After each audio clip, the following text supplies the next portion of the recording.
నా పేరు Dasari Balaswamy మంతటి normal BTS మండల అధ్యక్షుని. ఇప్పుడు గ్రామ పంచాయతీలో ఎలక్షన్ మూమెంట్ వస్తుంది కదా, అయితే దీనికి సంబంధించి గ్రామాల్లో గ్రామ పంచాయతీ బడ్జెట్ వచ్చే విషయాల గురించి బడ్జెట్ వచ్చి పూర్తి వివరాలు ఎంత వచ్చింది, ఎంత ఖర్చు అయింది అనే విషయాలు తెలుసుకోవాలంటే గ్రామంలోని యువకులు ఏ రకంగా తెలుసుకోవాలి? అందరికీ నమస్కారము. నా పేరు సత్తాల అశోక్ రెడ్డి. మన పెద్దముద్దులూరు గ్రామము బీకేఎస్లో మన నాగరికల్ జిల్లా కమిటీ మార్కెట్ కౌంట్గా నేను బాధ్యత నిర్వహిస్తున్నాను. అయితే ఇప్పుడు ఎవరి నోట్లో చూసినా ప్రతి గ్రామంలో కూడా లోకల్ బాడీ ఎలక్షన్స్ గురించి మన సర్పంచ్ కావచ్చు, ఎంపీటీస్ కావచ్చు, వాటి గురించి ప్రస్తావిస్తూ చర్చలు జరుగుతున్నాయి. అయితే ఈ యొక్క గ్రామ పంచాయతీ లోపల మనకు బడ్జెట్ ఎంత కేటాయించారు, గ్రామానికి వాళ్ళు ఏ విధంగా ఖర్చు చేస్తారు అనేది కూడా మనము ఈ యొక్క చిన్న ఫోన్ మన చరచేతిలో ఉంటే ప్రతి ఒక్క విషయం కూడా ప్రతి పౌరుడు కూడా తెలుసుకోవడానికి మన భారత ప్రభుత్వము ఆగస్టు 21, 2023 రోజు మేరీ పంచాయత్ అనే ఒక యాప్ ను మనకు లాంచ్ చేయడం జరిగింది. ఆ యొక్క యాప్ ను ప్రతి ఒక్కరూ మీరు ఫోన్ లోపల డౌన్లోడ్ చేసుకున్నట్లయితే బడ్జెట్ వివరాలు మన గవర్నమెంట్ ఎత్తిస్తుంది. ఈ యొక్క అధికారులు కానీ, ఈ సర్పంచులు కానీ దేనికి ఎంత పైసలు ఖర్చు పెడుతున్నారు ప్రతి ఒక్కటి కూడా ఇందులో మనం యాప్ లో తెలుసుకోవచ్చు.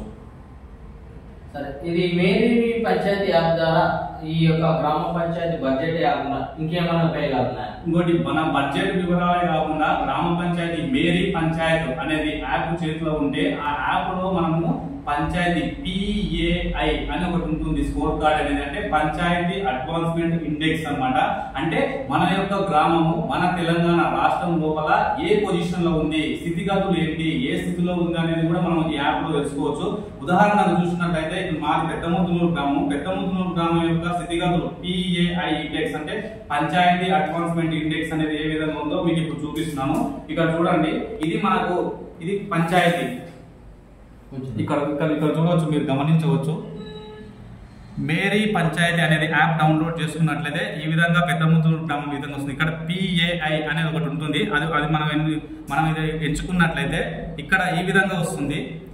ఇది మనకు 2022-23 సంవత్సరం వరకు మాత్రమే ఈ యాప్ లో వాళ్ళు అప్గ్రేడ్ చేయడం జరిగింది. ఆ తర్వాత ఎందుకో కానీ వాళ్ళు అప్గ్రేడ్ చేయలేదు. ఇది కూడా ఈ సంవత్సరం వరకు ప్రతి సంవత్సరం అప్గ్రేడ్ చేయాల్సిన అవసరం ఉంది. మేము BKS నుంచి కూడా సంబంధిత అధికారులను కోరుతున్నాము.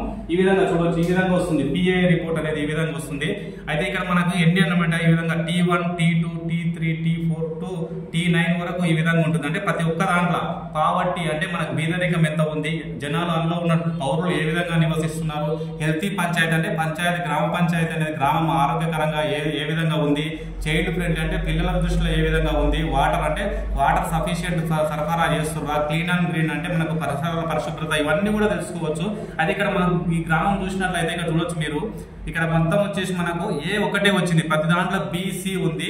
యావరేజ్ వచ్చేసి మనకు యావరేజ్ గా మనకు ఈ యొక్క పెద్దముద్దులూరు గ్రామం అనేది 76 ఫస్ట్ పావర్టీ లైన్ లో 76% మాత్రమే ఉంది. అంటే ఈ విధంగా మన యొక్క గ్రామం ప్రతి దాంట్లో కూడా తెలుసుకోవచ్చు ఈ యొక్క యాప్ ద్వారా.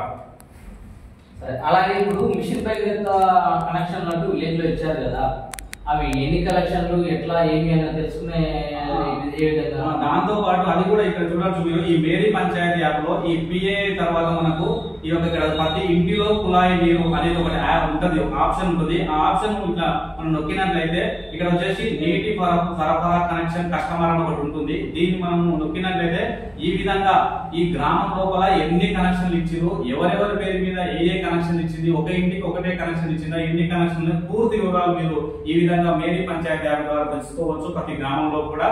కాబట్టి ప్రతి ఒక్క పౌరుడు ఈ యాప్ ను డౌన్లోడ్ చేసుకుని ప్రతి ఒక్క వివరము, ఏది నీటి కనెక్షన్ ఎవరింటికి ఉంది, ఎవరి పేరు మీద ఉంది, బడ్జెట్ ఎంత వస్తుంది, దేనికోసం ఖర్చు పెడుతున్నారు, CC రోడ్లు ఎన్ని ఉన్నాయి, ట్యూబ్ లైట్ ఎన్ని వేస్తున్నారు, ఇంకా ఏమేమి ఉన్నాయి, మొత్తం పారిశుద్ధ్యానికి ఎంత కేటాయిస్తున్నారు, కంప్యూటర్ కి ఎంత కేటాయిస్తున్నారు, లైబ్రరీకి ఎంత కేటాయిస్తున్నారు, ప్రతి ఒక్క విషయం కూడా మీరు ఈ యాప్ ద్వారా ప్రతి ఒక్క పౌరుడు కూడా వాళ్ళ చేతిలోనే తెలుసుకోవచ్చు. అలాగే ఇప్పుడు గ్రామ పంచాయతీలు సమస్యల గురించి అధికారుల దృష్టికి తీసుకుపోవాలని ఉంటుంది. అని డైరెక్ట్ గా అడగడానికి పోతే ఏమైనా ఇబ్బందులు పెడతారేమో అధికారులు, గ్రామాధికారులు అనే ఉద్దేశం ఉంటుంది. తెలియకుండా అంటే గ్రామాధికారులకు తెలియకుండా కంప్లైంట్ చేయడానికి ఏదైనా అవకాశం ఉందా? ఖచ్చితంగా ఉందండి. ఎందుకంటే ప్రతి ఒక్కరు కూడా ఇప్పుడు ఎవరైనా ఏదైనా సమస్య గురించి ప్రస్తావించాలంటే ప్రతి ఒక్కరు భయం గుప్పిట్లో బతుకుతున్నారు. ఎందుకంటే మనం ఏమైనా క్వశ్చన్ చేస్తే వాళ్ళు మనల్ని ఏం చేస్తారో, లేకుంటే మనకి ఏ పథకం ప్రభుత్వం నుంచి వచ్చేది ఇయ్యరో, మనల్ని ఏ విధంగా దూరం చేస్తారో, లేకుంటే వేరే ఇబ్బందులకు గురి చేస్తున్న ప్రతి పౌరుడు భయంతో బతుకుతున్నాడు. కాబట్టి ఈ యొక్క యాప్ మన ప్రభుత్వం తేవడానికి ముఖ్య కారణం ఏంటంటే అవినీతిని నిర్మూలించాలి, పారదర్శకతను పెంచాలనే ఉద్దేశంతో ఈ యాప్ లాంచ్ చేయడం జరిగింది. ఈ యాప్ లో మనకు ఇక్కడ ఆప్షన్ కూడా ఉంది. మనకు గ్రామ పంచాయతీ లోపల ఇక్కడ ఆప్షన్ ఉంటుంది. మనకు ఏది లాస్ట్ వచ్చేసి ఇక్కడ మనకు ఫిర్యాదు చేయండి అంటే 13 నెంబర్ లోపల ఫిర్యాదు చేయండి అని ఒక ఆప్షన్ ఉంటుంది. ఆ ఆప్షన్ నొక్కినట్లయితే ఫిర్యాదు చేయండి అని ఈ విధంగా చేసినట్లయితే మీకు ఏ సమస్య ఉంది, ఫర్ ఎగ్జాంపుల్ ఏదైనా పరిశుభ్రతగా లేదా, లేకుంటే పబ్లిక్ టాయిలెట్స్ క్లీన్ చేయకుండా, చెత్తను శుభ్రం చేయకుండా కూడా అక్కడికి వెళ్ళి ఇందులో రాసేసి అక్కడ ఒక ఫోటో క్లిక్ చేయాలి. క్లిక్ చేసి ఫోటో ఒకటి తీసి మీరు పంపించినట్లయితే డైరెక్ట్ గా మనకు ఈ యొక్క సెంట్రల్ గవర్నమెంట్ వెళ్తుంది. మీ యొక్క పేరును బయట పెట్టకుండా గోప్యతగా పాటించి సంబంధిత అధికారుల పైన చర్య తీసుకొని ఆ యొక్క పనిని పూర్తి చేయడానికి వీలవుతుంది. Thank you. ధన్యవాదాలు.